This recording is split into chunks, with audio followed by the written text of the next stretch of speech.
আজ আমরা কলকাতার এক অতি সাধারণ মানুষ, ছাতা বিক্রেতার রমেশ, তার জীবনের গভীরে একটু ডুব দেব। আমাদের হাতে একটা লেখা আছে, ছাতা বিক্রেতার রমেশের জীবন নামে। এটা শুধু তার প্রতিদিনের লড়াইয়ের ছবি আঁকে না, বরং তার ভেতরের কষ্ট, লুকোনো স্বপ্ন, সেসব কথাও বলে। আসুন এই বিবরণীটা একটু খুলে দেখি, এর ভেতরে কি আছে। হুম।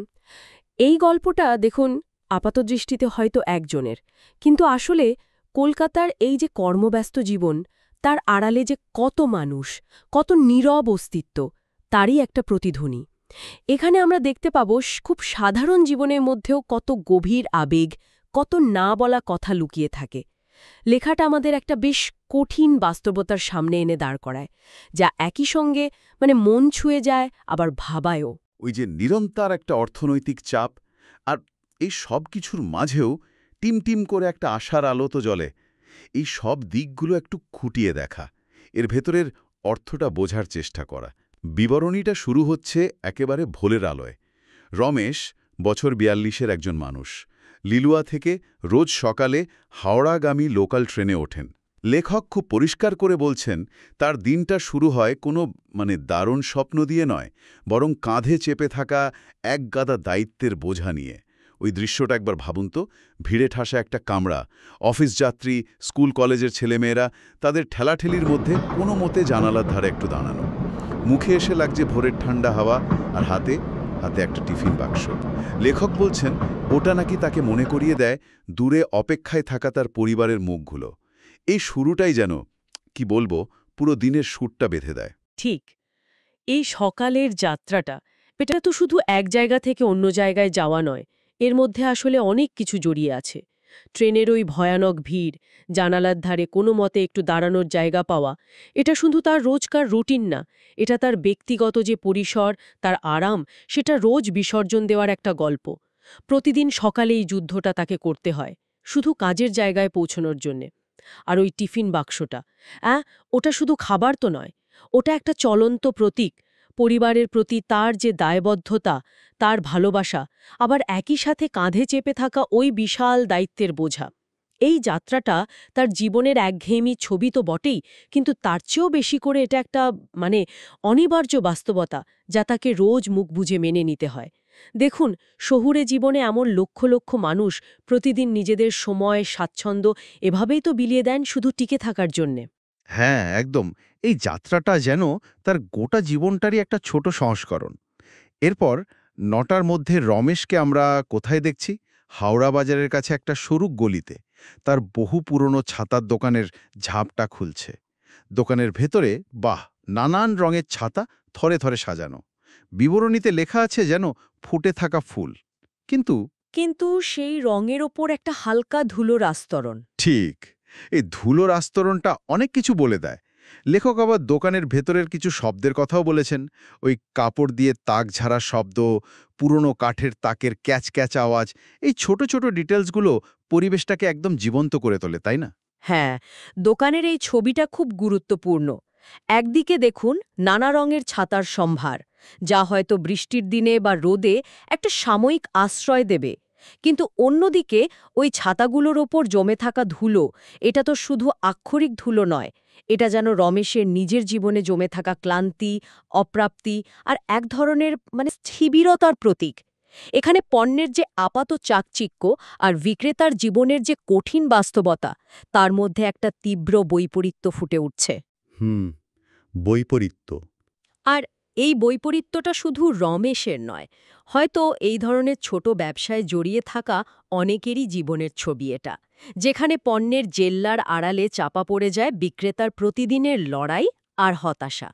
এটা আসলে শহুরি অর্থনীতির সেই স্তরটা দেখায়, যেখানে ওই অদৃশ্য শ্রম আর চাপা দীর্ঘশ্বাস পাশাপাশি বাস করে। এই বৈপরীত্যটা তার কাজের ধরনেও কিন্তু বেশ স্পষ্ট। দিনের পর দিন দোকানে বসে থাকা, খদ্দেরের অপেক্ষায়। বিবরণীতে লেখা আছে, কত লোক আসে, ছাতা নেড়ে ছেড়ে দেখে, হয়তোবা দরদামও করে, তারপর কোনো কথা না বলে স্রেফ চুলেও যায়। এই অপেক্ষা, এই না বলা প্রত্যাখ্যান, এগুলোও তার কাজেরই অংশ। কিন্তু রমেশের কথায় সবসময় থাকে একটা অদ্ভুত শান্ত ভাব, এক ধরনের ধৈর্য। যখন তিনি কোনো ক্রেতাকে বলেন, এই ছাতাটা ঝড়ে টিকবে বাবু, তখন তার গলার স্বরে একটা নির্ভরতা থাকে। কিন্তু এই ঝড় শব্দটা, এটা কি শুধু প্রকৃতির ঝড়? ঠিক এখানেই তো লেখাটার গভীরতা। ঝড় শব্দটা এখানে অনেক মানে বহন করে। অবশ্যই তিনি আক্ষরিক অর্থে বর্ষার ঝড় বা ধরুন কালবৈশাখীর কথাই বলছেন, যে ঝড় থেকে তার ছাতা বাঁচাবে। কিন্তু অবচেতনে বা হয়তো সচেতনভাবে তিনি নিজের জীবনের ঝড়ের কথাই আসলে বলছেন। নিজের জীবনের ঝড়।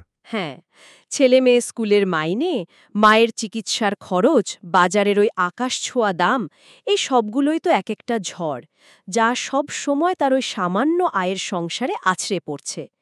তার এই ধৈর্য, খদ্দের সাথে তার ওই শান্ত ব্যবহার, এটা কি শুধুই পেশাদারিত্ব, নাকি এর গভীরে লুকিয়ে আছে একটা গভীর অসহায়ত্ব, পরিস্থিতিকে মেনে নেওয়ার এক এক করুণ বাধ্যবাধকতা? আপনি একটা খুব জরুরি প্রশ্ন তুললেন। এই ধৈর্য কি সবসময় মানসিক শক্তির পরিচয় দেয়, নাকি এটা আসলে পরিস্থিতির চাপে তৈরি হওয়া এক ধরনের অভ্যস্ততা, যেখানে হয়তো প্রতিবাদ করার বা ভাগ্য বদলানোর কোনো পথই খোলা নেই বলে মনে হয়? তার ওই সামান্য আয়ে এতগুলো দায়িত্ব সামলানো, সত্যি ভাবলেই মনটা কেমন ভারী হয়ে যায়। দেখুন, দুটোই হতে পারে। একদিকে এটা অবশ্যই তার সহনশীলতা, তার মানসিক দৃঢ়তার পরিচয়। প্রতিদিন একই রুটিন, একই অনিশ্চয়তা, একই প্রত্যাখ্যান, এগুলো সহ্য করেও যে তিনি কাজটা করে চলেছেন, এটা সত্যি সামান্য কথা নয়। কিন্তু অন্যদিকে এটাও সত্যি যে এই ধৈর্যের উৎস হয়তো তার হাতে বিকল্প খুব কম। এই অর্থনৈতিক কাঠামোয়ে তার মতো মানুষের কাছে হয়তো এই মুখ বুজে সহ্য করা ছাড়া আর কোনো উপায়ই থাকে না। তাই তার ধৈর্যকে শুধু গুণ হিসেবে দেখলে চলবে না।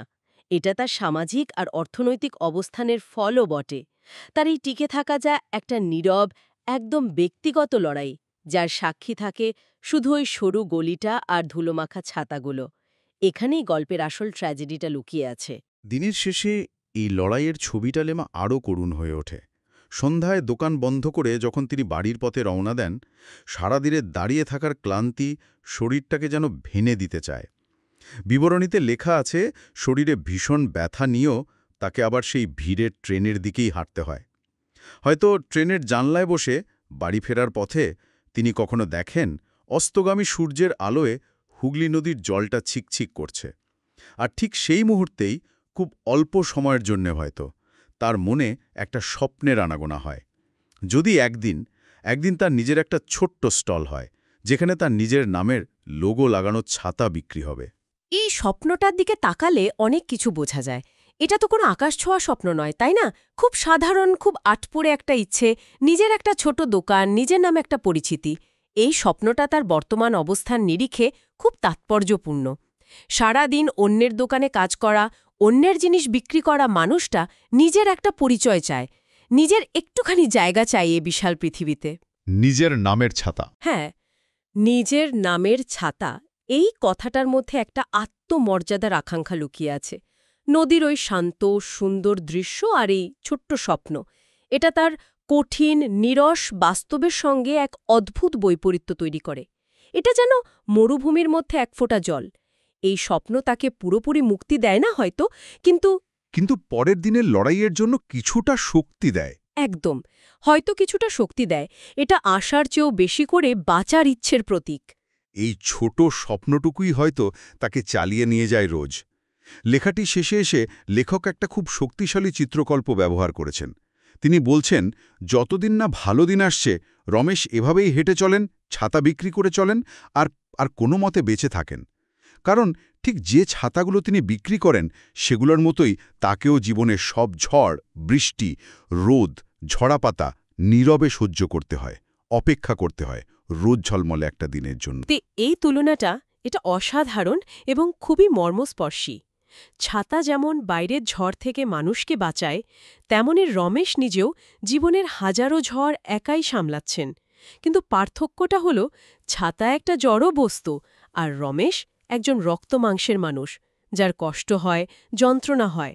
তার এই সহনশীলতা, এই টিকে থাকা, এটা কোনো বীরের গল্প নয়, এটা এক সাধারণ মানুষের দাঁতে দাঁত চেপে লড়াই চালিয়ে যাওয়ার গল্প। তিনি নীরবে আশ্রয় দিয়ে চলেছেন তার পরিবারকে, ঠিক যেমন তার ছাতাগুলো আশ্রয় দেয় রাস্তার লোককে। কিন্তু এই প্রক্রিয়ায় তিনি নিজে ভিজে যাচ্ছেন, ক্ষয় হয়ে যাচ্ছেন প্রতিনিয়ত। তার এই সহনশীলতার একটা বিরাট দাম তাকে দিতে হচ্ছে, তার স্বপ্ন, তার আকাঙ্ক্ষা, হয়তো তার জীবনের আনন্দগুলো। এই নীরব আত্মত্যাগী রমেশের চরিত্রকে এত করুণ, এত বাস্তব করে তোলে। তাহলে এই ছিল রমেশের জীবনের একটা ঝলক, কলকাতার ব্যস্ততার আড়ালে হারিয়ে যাওয়া এক সাধারণ মানুষের অসাধারণ লড়াইয়ের গল্প। তার ভোরের যাত্রা থেকে শুরু করে রাতের ওই আবছা স্বপ্ন দেখা পর্যন্ত প্রতিটি মুহূর্ত যেন এক নিরন্তর সংগ্রামের প্রতিচ্ছবি, যার সাথে মিশে আছে ভবিষ্যতের জন্য খুব ক্ষীণ একটা আশা। হ্যাঁ, রমেশের এই কাহিনীটা আমাদের নিজেদের চারপাশে তাকাতে বাধ্য করে। আমাদের প্রতিদিনের জীবনে এমন কত রমেশ আছেন যারা নীরবে নিজেদের যুদ্ধটা লড়ে চলেছেন, অথচ তাদের কথা আমরা জানতেও পারি না। তাদের কষ্টগুলো, তাদের ছোট ছোট স্বপ্নগুলো আমাদের চোখ এড়িয়ে যায়। এই বিবরণী শুধু একজন ছাতা বিক্রেতার গল্প নয়, এটা আসলে অধ্যবসায়, চরম প্রতিকূলতার মুখেও মানসিক সহনশীলতা আর টিকে থাকার অদম্য ইচ্ছার এক গভীর আলেখ্য। এটা আমাদের মনে করিয়ে দেয় প্রতিটি সাধারণ জীবনের আড়ালেই লুকিয়ে থাকতে পারে এক অসাধারণ গল্প।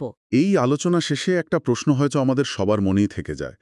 আমাদের পরিচিত গণ্ডির ভেতরে বা ধরুন ঠিক তার বাইরে, অলিতে, গলিতে, বাজারে, বন্দরে এমন কত রমেশ প্রতিদিন নীরবে জীবনের ঝড় একাই সামলে নিচ্ছেন, শুধু একটু ভালো দিনের একটুখানি স্থিরতার আশায়।